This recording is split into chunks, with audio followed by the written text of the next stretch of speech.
Welcome back to BadgerBlitz TV, your rivals.com destination for all things Wisconsin athletics. Once again, I'm Matt Perkins, joined as always by my good friend, rivals.com national analyst Clint Cosgrove. Like we always say, buddy, it's the best time of the week. Best time of the week. Let's be awesome, man. Got some good questions too. I'm excited about that. I'm very excited about that.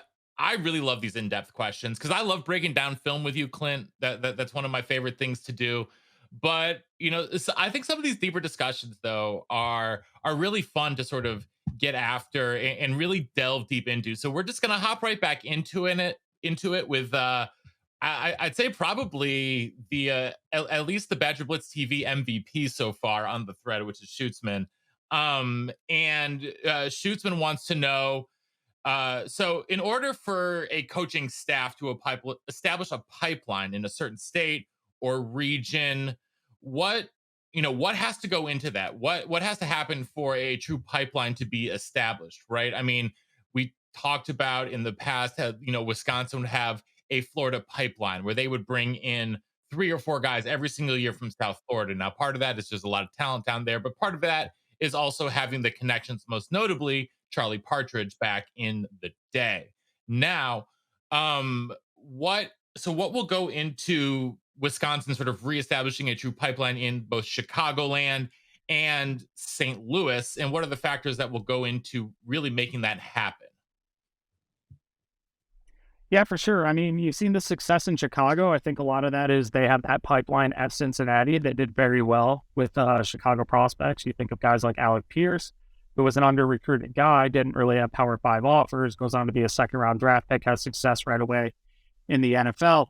The guy who just transferred back, the center, is it Renfro? I'm going blank on his name for some reason. Jake Renfro. Jake Renfro, Chicago guy. So, they've had success with Chicago. They've had the pipeline. They have the connections. They've recruited it for a long time. And they've proven to the coaches and the families and the kids in the area that those coaches and that coaching staff is going to take care of them and they're going to have success. So that pipeline was already built. Now, Cincinnati didn't do a lot in St. Louis, as far as I know. And we've talked about in the past, St. Louis is a little different. It's kind of like Detroit in a sense where, there's certain, power players, there's certain people who have been part of that recruiting landscape for a very long time. And you've got to be plugged in with them. And the number one thing with the guys in St. Louis is they want their kids taken care of. They want to make sure that when they go off to college, whether it's, they have a great experience playing, they go to the NFL, they win the Heisman, whatever it may be, their number one concern is these guys are taken care of and they're set up for the next 40 years, not just the 4 years while they're there. Yes, they want them to have success on the football field, but a lot of that comes with relationships and that comes with time. Then once you do get a guy up to Wisconsin, like let's say Chris Brooks, let's say he has a lot of success, right? And it looked like in spring before he got hurt, he was on the way to having some success. Chris Brooks and his dad, those are names in St. Louis. Chris Brooks Sr. is very connected. So you start that pipeline, you see kids having success, then all of a sudden coaches are thinking, okay, I like what I'm seeing, what they're doing with the guys in our area. It sounds like they're being taken care of, and then really capitalizing on that when it does happen. So these are relationships that you have to build. You've got to figure out, who are the decision makers. There's certain things in certain areas, they're just more important than others. For my dad, when he recruited St. Louis for a long time, yes, he was very plugged in with the coaches. He had recruited it when he was at Illinois. Everywhere else he had been, he had taken care of the kids, and they have had success. A lot of the moms in the St. Louis area, they have a lot of pull when it comes to where their kids are going to go in college. So getting in good with the moms and that sort of thing. So it's a process. It's not an overnight thing. St. Louis has a lot of elite talent. But it's all different kinds of talent. You got a lot of skill kids right now in St. Louis. You've got a lot of private school kids right now. So depending on the situation, the type of player, the school they're at, there's just a lot of different variables. But the number one thing is relationships and proving that if a kid from St. Louis goes to Wisconsin, they're going to be successful, not only on the field, and it doesn't even have to be on the field necessarily. That helps, all of a sudden, there was a point at Wisconsin where, you got guys like Jamar Fletcher and so winning the Thorpe Award. And then, you know, you've Scott got Stark. Scott Starks. I mean, does very well. You've got Wendell Bryant, first round draft pick, that made Wisconsin a destination. And the thing that people really appreciated about it is these weren't necessarily the highest recruited kids. They ended up having a ton of success, but Wisconsin said, we want this guy. And that's a big part of it too. Are you wanted at that school? Are they making you a priority? Or are they just coming down when there's one kid at the school every now and then? You've got to continue the relationships, got to continue to build, and your face has to be visible in the city, in the area. People have to know who you are. And, at the end of the day, it comes down to relationships, really. Comment and a question. First comment, Brandon Williams, another very notable Yeah. St. Louis player who thrived at Wisconsin. Second of those My dad is, recruited Brandon too. Yeah. yeah. So second of those is, if you're interested in diving more into the St. Louis area high school scene, I mean, we talked about what is it, SLU as one of the big schools, St. Louis University. I know University. Christian Brothers will put out some guys, East St. Louis in Illinois. Tons. What are some of the Yep. other schools that people need to keep an eye on? Just, oh, you'll be seeing these school names in the news. East St. Louis, SLU. Obviously Chris Brooks came from there. They've got Wingo right now. They sent a kid to Iowa last year. They got some young talent like Jacoby Oliphant, I believe I pronounced his last name. Desmet, when Robert Steeples, who's now the secondary coach at LSU, was there, they were on a roll. Carl Reed was there. At Lutheran North, he put out a ton of players. He put out a ton of players at Desmet. There was a period where Trinity, and they don't even have football anymore, where they were putting out a ton of players with Corey Patterson, who went to Illinois, and now he's at Purdue. Fantastic recruiter. So those are other things that you're dealing with when you think about it is, Corey Patterson has deep roots in the St. Louis area. That's another Big Ten school competing for similar kids. So you're going up against those things as well. But yeah, SLU, Desmet, Ladue, MICDS will pop a kid every now and then. John Burrows, what's his name? The running back who went to Ohio State and the Cowboys. Going blank on names today. My allergies are getting me, I think. Ezekiel Elliott. CBC sent 2 receivers to Ohio State in the same year. They're going to put out players every year, where Jeremiah McClellan is right now. They've got tons of kids. Chaminade will put out kids. There's just so many schools that have had success, and it's kind of cyclical. It changes. It changes. It really does. The Hazelwoods, they're going to put out players. There's not one school where everybody's at right now. Now there are some schools that have more recruits than others, but the private league's very strong there. The public schools are putting out kids as well. And so the cool thing about recruiting St. Louis is a lot of these schools, there's not a lot of traffic, and they're close to each other. So you can just go and hit 5-6 schools. Now, I had trouble doing that because I knew a lot of the guys for a long time. So I sit there and talk with them for an hour. But that's also part of the process, building that trust, building that relationship. But you'll see kids from all over the place. East St. Louis is going to be a big one. They're going to have all the talent in the world. A lot of guys transfer in there. It's a fantastic program, and they do a great job. So, there's a little hodgepodge there. Definitely. Great question. All right, well, let's move on. Let's move on to our next one, which comes from ATL Badger, new member and yet now frequent contributor. Salute to you. Salute to you, Shout ATL out to Badger. ATL. So, they want to know of a ranked list of the 3 to 5 most important factors of a potential school for a football athlete, understanding that there is subjectivity and everything is going to be weighted. They understand that, but they want to know what truly matters, you would say, to a majority of the athletes. And some of those options include academic reputation, early playing time, NIL, money, fit with teammates, relationship with coaches, chance to win a championship, whether that be conference or national, weather quality, fan base / attendance, or vibe in the game day atmosphere, perceived level of want or need by the coaches, or want, how hard they recruited effectively, history of getting players to the NFL at that particular position and being a winning program. And so, Clint, I would just sort of give you the floor. Again, we know that every situation is unique, right? So it's not going to be just one thing for any given recruit, but you know, let's at least throw some generalities out there.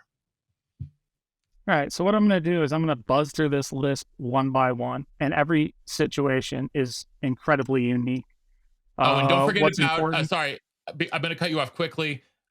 Soup wants just to remind us two more things: geographic proximity and what does mama want Okay. or daddy. So when I'm done going through these 11, we'll get to those two, and then I'll probably go with a couple that I think are most prominent. Okay, academic reputation of the school. Academics have to matter to a kid for that to be important. For some people, it really is important. Wisconsin can separate themselves with their academics, and the opportunity to get into school. Now, the alumni connections, that's huge. The job opportunities, that's huge. But some guys also are short-sighted in the sense that they only see football. When I was that age, and I had a great foundation. Academics were important in my house. All I saw was football. That's what I cared about. Getting into Wisconsin was a plus, So that can be important. That can be make it or break it for some. For others, it's not going to matter.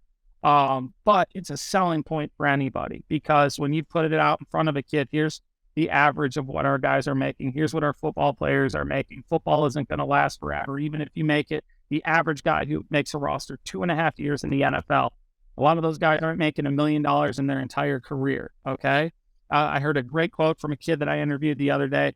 His parents are both teachers. He said, "You've got to be a millionaire Monday through Friday, not just on Sundays." And so for those who understand that concept, and that struck me, I was like, that is a brilliant thing. Millionaire Monday through Friday, not just on Sundays. Because if you learn how to make money and have the network and everything, that lasts forever. Okay. Early playing time and opportunities, that's huge. If you're an established program, it can be kind of an inverse with that. Maybe there aren't early playing opportunities, but as a top player, a lot of guys think that they can walk in and play anywhere at any time. You want guys like that. So that does come into play, especially if they've graduated a player at a position that the recruit plays, and maybe not graduated. They sent 2 guys to the NFL, and all of a sudden there's 2 more spots for a future NFL guy at that position. That can make a big deal. NIL money, it comes into play. It's few and far in between that are making their decision strictly off NIL, because the amount of guys who are getting life-changing money off NIL is limited, and we're getting to the point where every school is putting some sort of infrastructure in place. Not necessarily pay for play, but when you get here, here's what we have in place, whether it be, I saw Ohio State do a really cool thing. There was guys who wanted to get into real estate. So their NIL opportunity was they were able to purchase a house for them to gut and flip.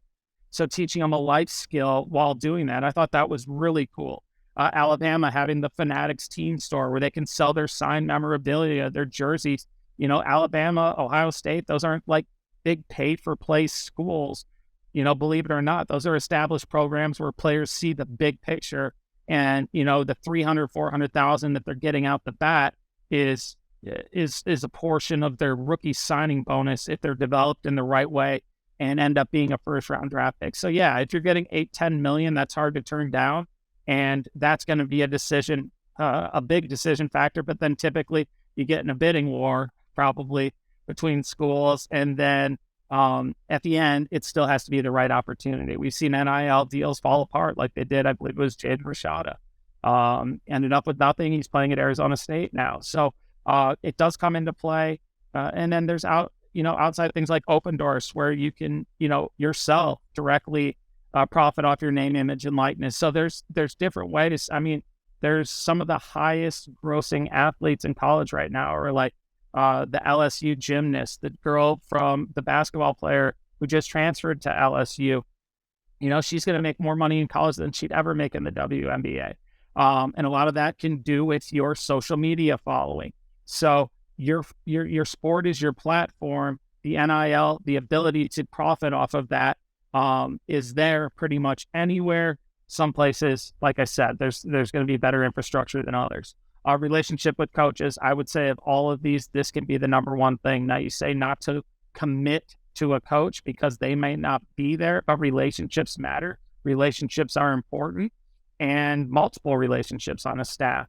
I think it's no different than like if you look at a sales funnel or something. If you have one connection at a business and the business really, they're utilizing your product, let's say at a high level, but there's only one guy who's really dealing with it and knows how important it is, and you're not connected with the rest of that one person's gone, that business can fall apart. All of a sudden, they're not renewing contracts. So I think it's not just with one coach. You have to have relationships across the board. And I think the head coach is very important when it comes to that. And that is also important when you find out, how much do they want me? Is the head coach really taking an active role in my recruitment? I think Coach Fickle does a great job with that. So that's important. Chance to win championships. You're going to sell that dream no matter where you are. And as a coach, as a player, I believe that anytime, and as stupid as this sounds, I remember I was on a 1-11, coaching on a 1-11 Minnesota team. We were horrible. I never went into a game not thinking that we were going to win. And I took it really hard when we lost because I believe that no matter what, we could win the game and we could compete for a championship. The next year we started out like 6-1, I think. And then we ended up, 7-6. So, but the chance to win a championship is big, not an end all be all. Places that are winning championships year in and year out, Georgia, Alabama, that's home of the 5-star transfer. Because if playing time is important and you get there and you realize I'm good, but these dudes are good and have been here, are established in the system. So chance to win a championship's big, but it's not the end all be all. Weather quality for some guys, that matters. Especially guys from the South. I remember in Minnesota, going back to that, because it was a cold place. We'd bring guys up on official visits. They didn't have summer official visits back then. We'd bring them up, and there was a weekend where it was like -50, and we had a group from Florida in town. We would keep them indoors as much as possible. We'd use tunnels. I think I've talked about this before, but I talked to a guy the other day, the same one who told me millionaire Monday through Friday. He said, the Big Ten, the playing in the cold weather and smashing my head into people is something I love. That's the type of kid that I want. Weather quality, they want bad weather. There was a guy who recently was out on a recruiting visit with my dad out at like Long Island, and it was really warm when they got there, and the kid was upset because he wanted it to be cold. And so you never know. Hot weather, cold weather, it can play a factor. I think it's kind of that initial shock if you're not used to it. I remember when I transferred to Arizona State and I saw them going out to practice and it was like 110 degrees out, that's the opposite of it. I was like, good Lord, how do you practice in this? So there's ways that you can control that. At the end of the day, if you're going to play in the NFL, you're going to play in bad weather and you've got to embrace it. You're going to play in hot weather. You got to embrace it. So if weather is a factor, it's rare, I'd say. If it's going to make or break it, I wouldn't be too upset about losing that kid. Fan base and attendance on game days in the stands. I think that is a big one because you can overcome a lot of objections if you can get a kid on campus for game day. When I was on staff at Nebraska, there's not a lot going on in Lincoln, but when it's game day, you realize that that stadium is the second biggest city in Nebraska, or third biggest, whatever it is. Like, you look up into the stands. I remember the first time I went to play at Penn State, walking onto that field and seeing 100-something thousand people all wearing white. And it was like walking into the movie The Gladiator back in the day. And I was like, this is cool. I would want to play at this. Texas A&M. I remember the first time we played them in a game and I was in the press box and I was like, I always wanted to go back there for a game day. I was able to do that later on and just the environment. So there's certain schools where you can separate yourself. Like Wisconsin's a place like that. You get there for an electric Saturday night primetime or afternoon primetime game with game day there. And that place is rocking and rolling. A kid who might say, you know what, I was going to play in the SEC because that's where the big time, fan bases are and stuff like that.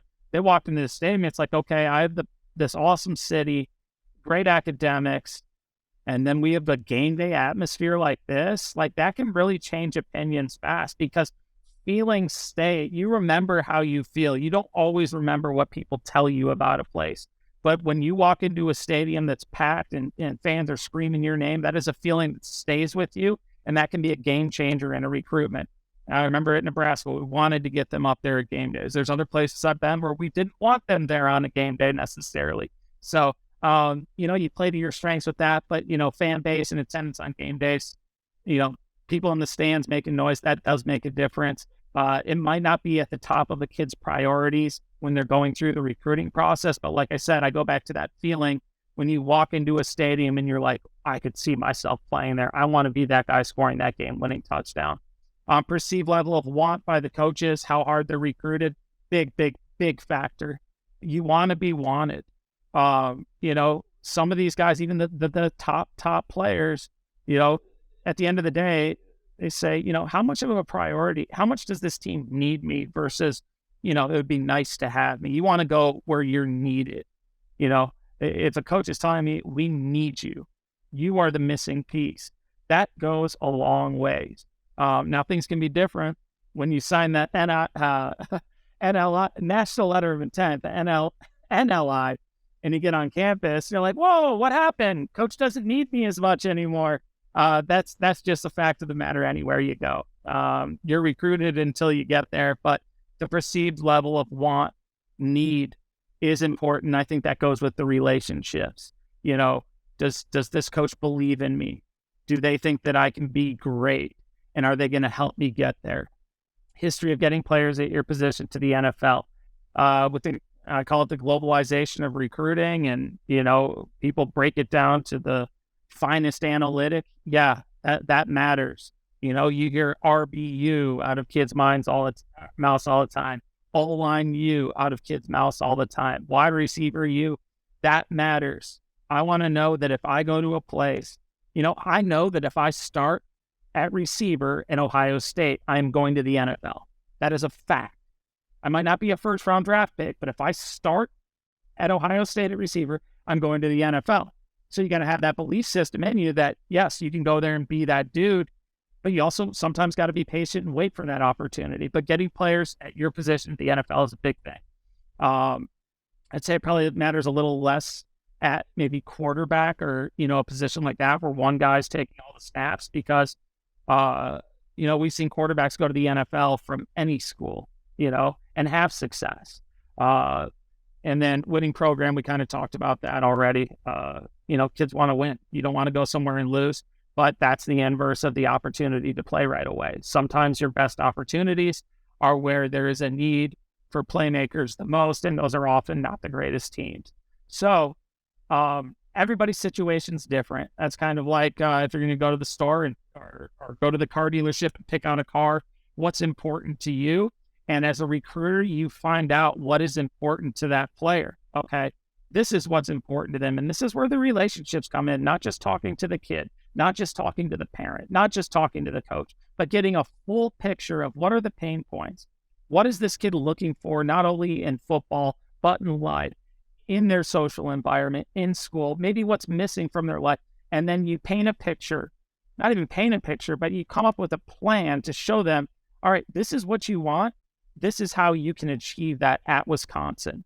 And if you are a good recruiter, and especially if you're at a place with resources like Wisconsin, there's going to be something for everybody that can fill a pain point or a need or a want. But you just got to understand what that need and want is. And then you come up with a plan to show them how they can achieve that when they get to your school. So all of those factor in. What were the last two? The last two were geographic proximity and what does mom and dad want. Yeah. Both very important. And I kind of touched on that with getting in with mom. You got to find out who are the influential decision makers in this.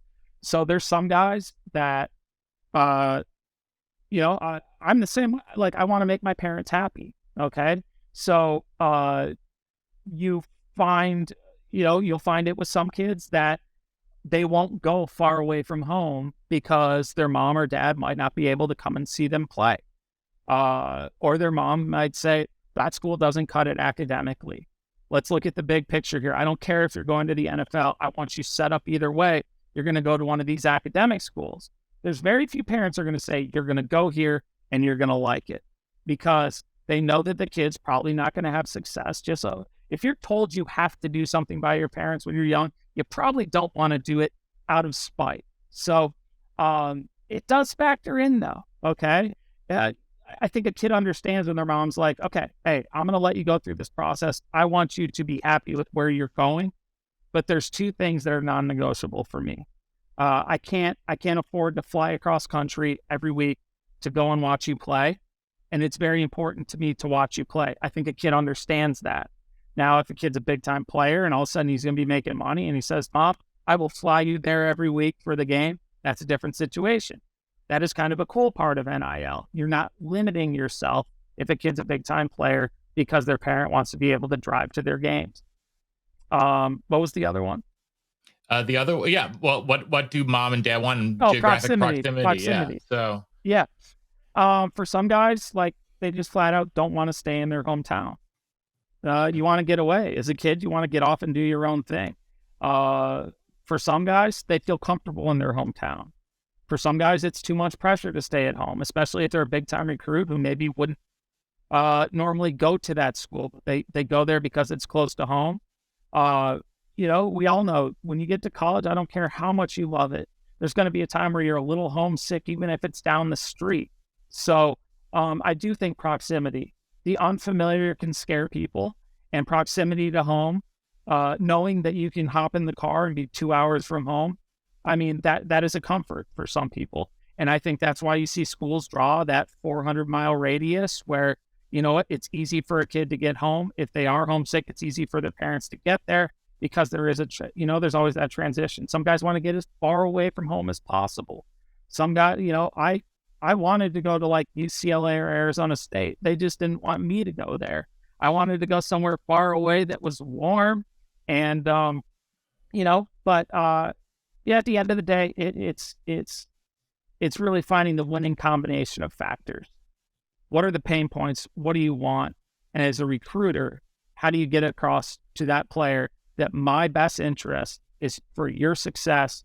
I'm going to do everything that I can, regardless if you're a good player or not, to make you successful in this program at this school. And we're going to have opportunities for you when you're done.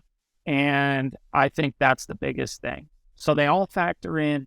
You just got to find out what are maybe, if a kid doesn't want to go far from home, how do you make them feel comfortable going far from home? There's ways to do that, and a good recruiter finds a way. I think that if I'm going to summarize all of what you just said, Clint, if there's comes back to one thing, it's relationships. Yep. It is relationships. Who has my best interest? And I think that one of the things that I think I'll just want to sort of finish this off with here, you said fit with new teammates, and that part of that is on the playing field, but part of that I would imagine at least is the vibe you get during your visits, right? With the other guys in your class, with the guys who are already on the team, like who's hosting you on your official visit, that kind of thing. Huge. And we talked about last week how more and more of these official visits are being stacked by, with, quarterback with skill position guys or an offensive lineman or whatever. Right. And so I think it's very interesting to see it's not just relationships with coaches, it's also relationships with incoming teammates and how all of that works together. And I think that, to me, at least listening to you and, from the conversations I've had, seems to be the one thing that it always comes back to is relationships. Yeah. I mean, when I'm looking at, trying to project which schools are going to hold on to commits versus lose them. Now, you can't always predict a coaching change, which can be a big deal, but it's how close is that incoming class? Like I look at the Michigan class right now, those guys are thick as thieves, like they already feel just like when you're on a team, I owe it to my brother to give the best. And so with that kind of group thing mentality, um, you hold each other accountable and you want to be the best for your guy. And they have these group texts where as soon as a guy commits, or if they're trying to get a guy to commit, they bring them on the group text and they're all coming after him together. And the closest classes, both with coaches and the incoming class or friends that they have on the team, those are where you see the classes stick together and build, because your best recruiters are your players and your fellow commits. A coach can tell you one thing, a recruit can give you the real picture. And as great as your relationship is with a coach, a recruit's going to tell you how it is. Or a current player is going to tell you how it is. So that all factors in. But at the end of the day, that's relationships. Do you build a culture of acceptance, wanting, and competitiveness? And do you make it feel like a family? Awesome. Well, Clint, we appreciate all of the insights as always here on Badger Blitz TV. You can find more of them on his Twitter feed and on his Instagram feed at rivals_Clint. And all of the articles he's posting, all of the videos he's posting, all of the time. You're the busiest man I know, Clint. I appreciate you and your time like we do every week here on Badger Blitz TV. Make sure you're on badgerblitz.com all the time, checking out the message boards. Thank you for all the questions. We'll be back next week. And until then, we'll see you guys in the den. In the den.